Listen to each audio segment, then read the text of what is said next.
Ce qui se passe, c'est que les États-Unis, et cette Coupe du Monde, c'est le reflet de la politique des États-Unis, de ce qui se passe à l'international. C'est qu'ils imposent un rapport de force, ils imposent leurs règles. Et donc, si on ne s'adapte pas à leurs règles, bah, en gros, tu n'as pas le droit de venir voir la Coupe du Monde ou tu n'as même pas le droit de venir la Mmh. supporter. Et c'était le cas notamment avec cette fameuse liste noire de Donald Trump où il y a des ressortissants de pays qualifiés qui ne peuvent pas venir. Donc, Haïti, Cap-Vert, Sénégal et Côte d'Ivoire.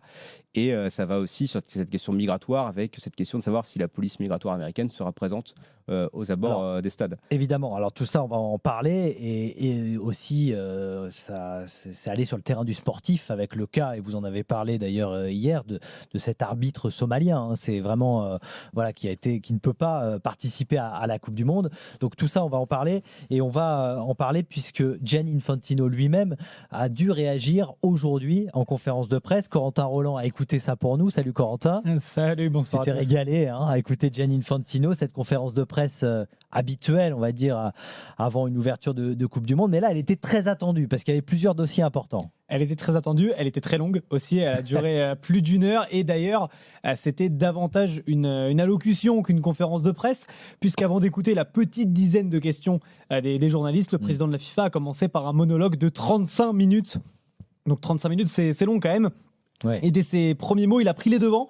Je cite, je voudrais vous demander, donc il parle aux journalistes, de vous focaliser sur le football. Sous-entendu, ne pas trop évoquer dans cette conférence de presse les affaires diplomatiques et géopolitiques. Et il l'a répété ensuite, ça n'a rien à voir avec le football.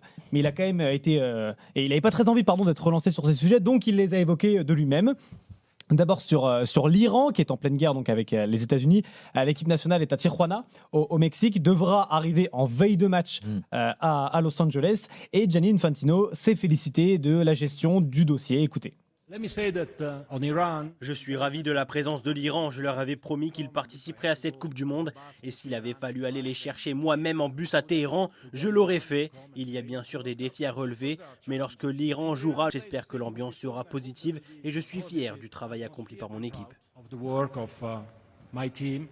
Voilà, donc on parlera de ce dossier de l'Iran. Gianni Infantino qui a ensuite enchaîné avec la grosse polémique de ces 24 heures, hein. Oui, l'arbitre somalien Omar Hartan, Ouais. qui donc est un des meilleurs arbitres africains, mais ne participera pas à la Coupe du Monde, puisque la police américaine des frontières a refusé de le laisser entrer sur le territoire alors qu'il avait son visa. Et sur ce dossier-là, Gianni Infantino, lui, il assure que seul le pays hôte peut décider de qui entre ou pas sur son territoire. Bien sûr, ce qui est arrivé à Omar, l'arbitre somalien, est regrettable. Mais nous ne contrôlons pas tout, nous allons en discuter, chercher des solutions. Parfois, il est peut-être bon aussi de se détendre, de se relaxer. Nous travaillons sur tous les sujets et nous faisons notre maximum pour résoudre les problèmes. Ouais. Relax and